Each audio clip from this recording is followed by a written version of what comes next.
আসসালামু আলাইকুম। পরীক্ষার প্রস্তুতি ও মানসিক শান্তি।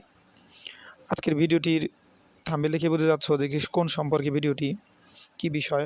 আমাদের সামনেই এইচএসসি ২০২৭ এবং এসএসসি ২০২৮ পরীক্ষা রয়েছে।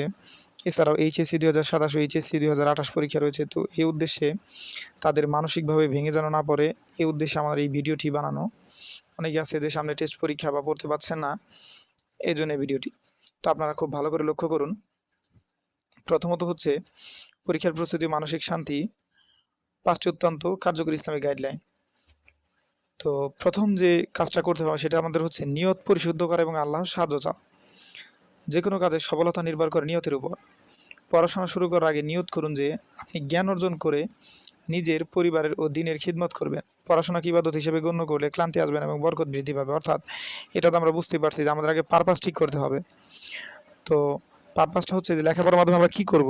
তো মোটিভেশন আমরা অনেক সময় হারিয়ে ফেলি। সেটি হচ্ছে যে আমাদের নিজের দিকে চিন্তা করলে বা আমাদের ফ্যামিলির দিকে চিন্তা করলে বা আমাদের ইসলামিক যে মন মাইন্ড এদিক থেকে চিন্তা করলে আসলে আমাদের লেখাপড়া করতে হবে।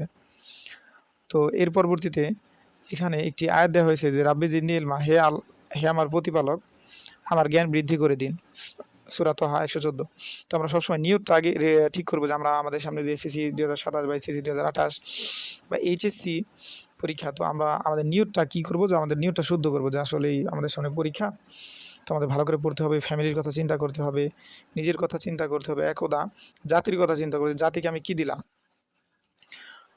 এরপর আমরা পরেরটার দিকে যাই, অর্থাৎ পরের নিয়ম যেটা রেখেছি সেটি হচ্ছে রুটিন মেনে সালাত আদায় এবং কোরআন তেলাওয়াত। পরীক্ষার ব্যস্ততার অজুহাতে সালাত ত্যাগ করবেন না। ৫ ওয়াক্ত নামাজ সময় মতো পড়লে তা মস্তিষ্ক সতেজ রাখে এবং মানসিক চাপ অনেকাংশেই দূর করে। এটা গবেষণায় প্রমাণিত, আমরা জানি। বিশেষ করে ফজরের সালাতের পর পড়াশোনা করলে পড়া দ্রুত মুখস্থ এবং আত্মস্থ হয়। আমরা এটাও দেখেছি সকালের পড়াটা খুব দ্রুত মুখস্থ হয়। এরপরে প্রতিদিন সকালে অন্তত কয়েক আয়াত অর্থসহ কুরআন তিলাওয়াত করলে অন্তরে অভূতপূর্ব প্রশান্তি আসে। অর্থাৎ আমরা নামাজটা ঠিক রাখলে তাহলে আমাদের রুটিনটা ঠিক থাকে। যেমন ফজরের পর আমি এইটা বললাম, জোহরের পর আমি এইটা বললাম। তাহলে আমার যেটা হয় যে আমি যদি পড়ার জন্য না উঠি, আমি নামাজের জন্য কিন্তু ঠিকই উঠবো।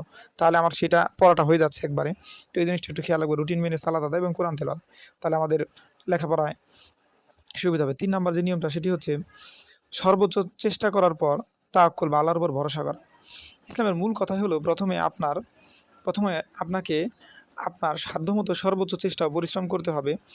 তারপর ফলাফলের জন্য আল্লাহর উপর পূর্ণ ভরসা রাখতে হবে। আপনি যখন জানবেন যে আপনি আপনার সর্বোচ্চ চেষ্টা করেছেন এবং বাকিটা আল্লাহর প্রজ্ঞার উপর ছেড়ে দিয়েছেন, তখন পরীক্ষার আগে বাড়তি দুশ্চিন্তা ও ভয় থেকে দূর হয়ে যাবে। হ্যাঁ, ফাঁকি বা যেটা বলে আমরা অনেক সময় পড়ি না। তো এটা সবাই কম বেশি হয়ে থাকে।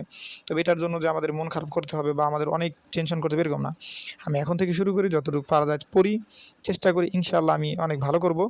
এরপরে আল্লাহ যদি না চায় তাহলে আমি যতই পড়ি, যতই যাই করি, আমার দ্বারা কখনোই সম্ভব হবে না একটি ভালো রেজাল্ট নিয়ে আসা। তো এটি করে আমার নিজের সর্বোচ্চটা দেই যেন পরবর্তীতে আমার আফসোসটা না হয়। এই কথাটাই হচ্ছে মূল, যে আল্লাহর উপরে তাওয়াক্কুল যেটা সেটা। নেক্সট আমরা পরের পেজে যাই। সেটা হচ্ছে তাহাজ্জুদ ও দোয়ার মাধ্যমে আল্লাহর সাথে সংযোগ স্থাপন। শেষ রাতে আল্লাহর কাছে চাওয়া গুরুত্ব অপরিসীম। পরীক্ষার দিনগুলো সম্ভব হলে শেষ হলে রাতে উঠে ২ রাকাত তাহাজ্জুদ নামাজ পড়ে আল্লাহর কাছে নিজের মনের আকুতি, ভয় ও সফলতার জন্য প্রাণ খুলে দোয়া করুন। সিজদামত অবস্থায় বান্দা আল্লাহর সবচেয়ে নিকটবর্তী, তাই সিজদায় বেশি বেশি প্রার্থনা করুন। অর্থাৎ আমরা বুঝে গেলাম যে তাহাজ্জুদের নামাজ পড়ে কিছু দোয়া। এখন ঘটনা হচ্ছে যে পরীক্ষার সময় তাহাজ্জুদ নামাজ পড়া অনেক কষ্ট হয়ে যায়। বিষয়টা এরকম না। আমরা কি করতে পারি, যে আমাদের হয়তো অনেক সময় পড়তে বা কোনোদিন রুটিন এরকম হয়ে যায় যে খুব পড়া থাকে, তো ওইটা আমরা শেষ করতে পারি, অনেক রাত হয়ে যায় ২টা ৩টা। তো ওই সময় আমরা উঠে সেই সময়টায় যে পড়া শেষ, এখন একটু ঘুমাবো, তো সেই সময় আমরা ঘুমানোর আগে নামাজটা পড়তে পারি। নেক্সট, ইস্তেগফার ও দরুদ পাঠের মাধ্যমে মন শান্ত রাখা। এটা সবচেয়ে বেশি কার্যকরী। সেটি হচ্ছে পরীক্ষার হলে ঢোকার আগে এবং প্রশ্নপত্র হাতে পাওয়ার পর যদি অতিরিক্ত নার্ভাস লাগে তবে বেশি বেশি আস্তাগফিরুল্লাহ এবং দরুদ শরীফ পাঠ করুন। ইস্তেগফার মানুষের দুশ্চিন্তা দূর করে এবং সংকটের পথ সহজ করে দেয়। মনকে শান্ত করতে এই দোয়াটি বেশি বেশি পড়তে পারেন। রাব্বি ইশরাহ লি সাদরি ওয়াইসির লি আমরি। হে আমার পালনকর্তা, আমার বক্ষ প্রশস্ত করে দিন এবং আমার কাজ সহজ করে দিন। সূরা তাহা ২৫-২৯। অর্থাৎ আমরা পরীক্ষায় বিসমিল্লাহ বলে পরীক্ষা তো অবশ্যই শুরু করব এবং ঢুকবো।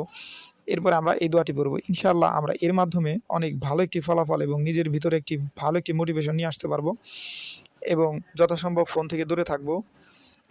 যতটুকু দরকার ততটুকুই, এবং রিলস যেটা বর্তমান খুব প্রভাব পড়েছে, যে রিলস ব্যাপারটা একবারেই আমাদের এভয়েড করতে হবে। হয়তো ইউটিউবের কোনো লং ভিডিও এগুলো আমরা দেখতে পারি। লেখাপড়া বিষয়ক কার্যকরী। তো সকলে ভালো থাকবেন। আসসালামু আলাইকুম।